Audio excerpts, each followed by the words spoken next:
जय हिंद दोस्तों, मैं अमन कुशवाहा आज आपके सामने अपना एक वीडियो फिर से लेकर आया हूँ, जिसमें आज आपको ड्रिल का जो बचा था उसको ख़त्म करा दूंगा। आज ड्रिल समाप्त हो जाएगी, फिर कल से हम इसके आगे फौज सैन्य पढ़ेंगे, सैन्य विभाग पढ़ेंगे। ठीक, तो ये हमारा लेक्चर 2 है। हम लेक्चर 1 पढ़ा चुके हैं, जिसकी लिंक मैं डिस्क्रिप्शन में दे दूँगा आप लोगों को। और शुरू करने से पहले हम आपको याद दिला दें, मेरे चैनल का नाम फौजी कंपटीशन जोन है, इसे आप सब्सक्राइब कीजिए। और हम सीरीज जो चला रहे हैं परीक्षा की तैयारी सीरीज है।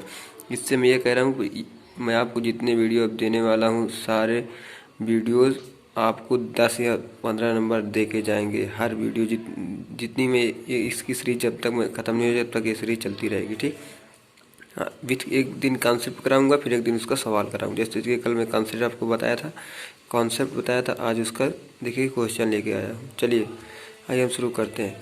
देखिए पहला क्वेश्चन हमारा क्या दे रखा है, वर्ड ऑफ कमांड कितने प्रकार के होते हैं। वर्ड ऑफ कमांड कितने प्रकार के होते हैं, 2 प्रकार के होते हैं।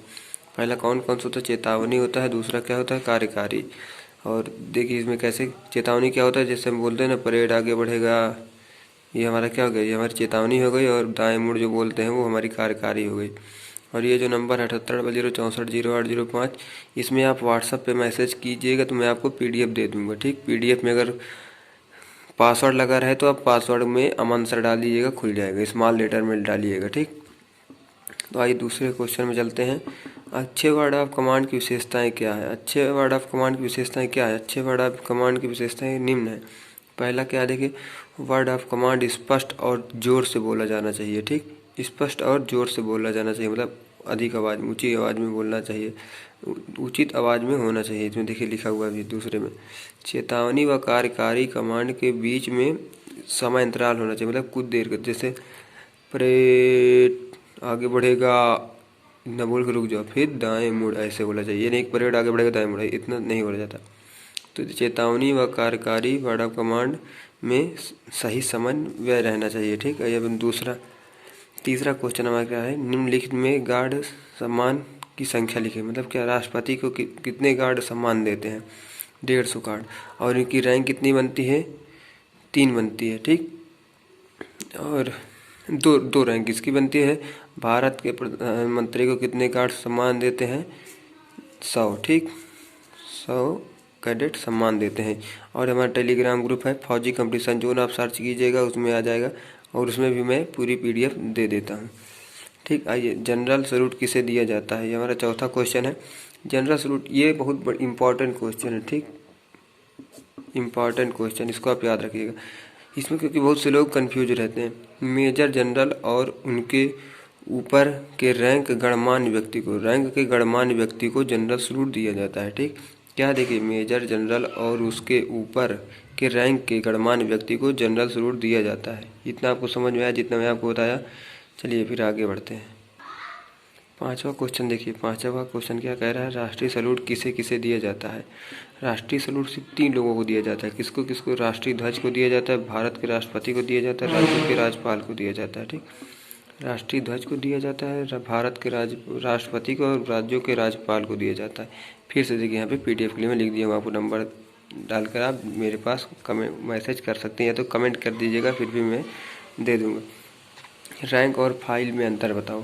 रैंक और फाइल में अंतर बताओ, ये तो हर बार पूछा जाता है पेपर में। इसमें कैडेट्स रैंक बता रहा हूँ, देखिए रैंक में क्या होता है, इसमें कैडेट्स एक सीधी लाइन में साइड बाय साइड, मतलब क्या, बाएं साइड से खड़े होते जाते हैं। एक लड़का यहाँ पे खड़ा हो गया तो हमारे बाएं साइड से इधर खड़े होते चले जाएंगे। ठीक, फिर यहाँ दूसरे फाइल में क्या है, इसमें भी कैडेट सीधी लाइन में सामने से कवर करते हुए एक दूसरे के पीछे खड़े होते हैं। मतलब कैसा, एक के पीछे 2 वाली कंडीशन होती है इसमें। ठीक, तो कदमों की लंबाई एवं मार्चिंग, मतलब धीमी चाल में कितने इंच की कदम होती है और 1 मिनट में कितना चला जाता है।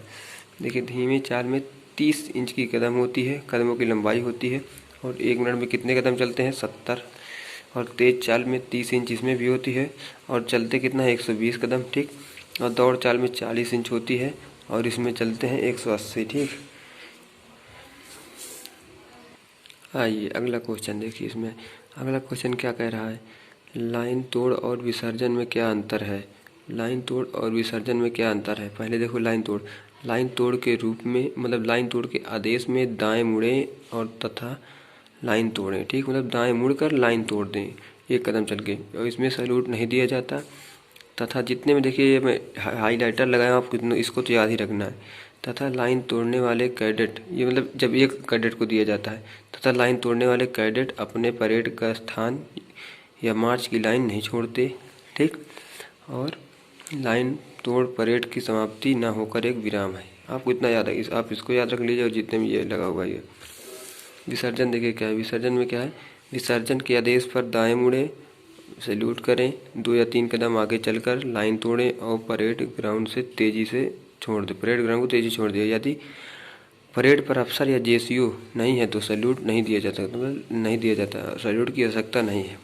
देखिए विसर्जन के आदेश पर दाएं मुड़ें और सैल्यूट करें, 2 से 3 कदम आगे चलकर लाइन तोड़ें और परेड ग्राउंड को तेजी से छोड़ दें। यदि परेड पर जेसीओ और अफसर नहीं है तो उससे सैल्यूट मतलब तो फिर सैल्यूट नहीं किया जाता।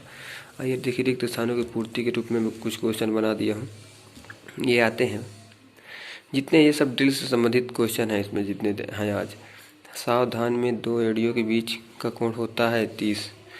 विश्राम में दोनों पैरों के बीच का अंतर होता है 12 इंच। आधा दाहिने मुड़ में स्क्वाड 45 डिग्री मुड़ता है, तो सही बात है। खुली लाइन में कितने कदम लिए जाते हैं? 1.5 कदम, ठीक। और पीछे मुड़ के आदेश में कितने डिग्री मुड़ता है कैडेट? 180। बाएं मुड़ या दाएं मुड़ में कितने डिग्री मुड़ते हैं? 90, ठीक। आपको इसको याद कर लेना है, आपको इसको याद कर लेना है। देखिए इसी वीडियो से कम 10 नंबर आपका पेपर में फंस जाएगा। सलामी देते समय किन किन बातों का ध्यान रखा जाता है? सलामी देते समय निम्न बातों का ध्यान रखा जाता है, जैसे कि दाहिने हाथ को चुस्ती से गोलार्ध में घुमाते हुए मस्तिष्क के पास लाएं और ध्यान रखें कि सभी उंगलियां परस्पर आपस में मिली हुई और सीधी हो, ठीक। इसको आप याद रखिएगा। अब दूसरा क्या है? तर्जनी उंगली का सिरा दाहिने आँख की भौं के मध्य के निकट हो, ठीक। ये हमारा निकट है, निकट हो, ठीक है। हाथ को कुछ क्षण का निश्चित विराम दें, मतलब हाथ को कुछ क्षण का निश्चित विराम दें। हाथ को चुस्ती से नीचे की ओर गिराएं और फिर सावधान की मुद्रा में आ जाए। देखिए ये हो गया, ये हमारा 10वां क्वेश्चन था। फिर देखिए लल्लन टाप बातें में क्या है। आज आईपीएल के कुछ क्वेश्चन मैं लेके चला जाऊँगा आपके सामने। देखिए इस आईपीएल में सबसे ज़्यादा विकेट कौन लिए आपके पास? 2021 का है, 32 विकेट लिए किसने? हर्षल पटेल ने। और रन, सबसे ज़्यादा रन किसने बनाया है? ऋतुराज गायकवाड़ ने 635 रन बनाए हैं। छक्के किसने सबसे ज़्यादा मारा है? केएल राहुल, 30 छक्के मारे हैं। और मोस्ट वैल्यूएबल प्लेयर में हर्षल पटेल आए हैं, ठीक। ये था हमारा आज का वीडियो, और कल मैं आपके सामने सैन्य परीक्षण लेकर आऊँगा, ठीक। सैन्य परीक्षण ख़त्म करने के बाद फिर हम आपको और फिर अगला टॉपिक पढ़ाएंगे।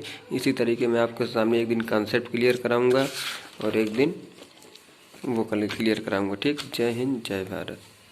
और आप मेरे चैनल को सब्सक्राइब कीजिए, शेयर कीजिए।